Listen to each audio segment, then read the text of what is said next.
মাশাআল্লাহ অনেক ছেলে পড়ছে, কিন্তু বন্ধু চেহারা দেখলেই বোঝা যায় নামাজ পড়ো না।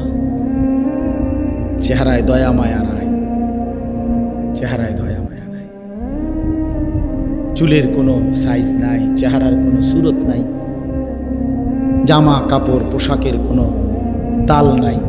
কি করো, কি খাও, কোথায় রাত কাটাও, সারা রাত এই এক মোবাইল দিয়া জিন্দিগি পার করতেছ।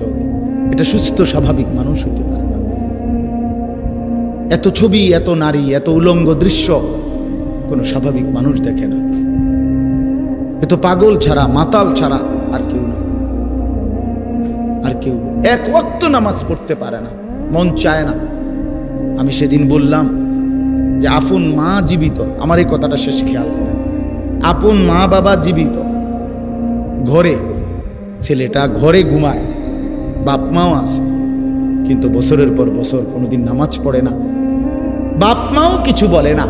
আরে বাবা, বিশ্বাস করেন, আমার কাছে মনে হয় জানেন যে এই সন্তানের উপরে আল্লাহর এত বড় লানত পড়ছে, খোদার গজব পড়ছে তার উপরে, যে আল্লাহ তাআলা তার মা বাবার কলজাত থেকেও এই সন্তানের আখিরাতের ফিকির সরায় দিয়েছে।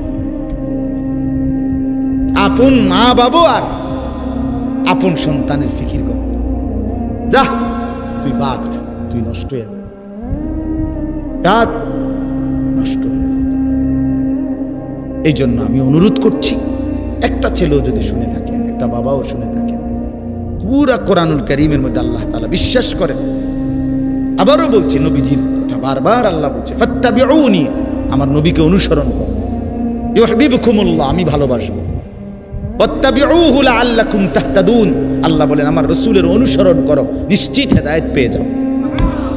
আল্লাহ বলেন ফাল্লাযীনা আমানু বিহি ওয়া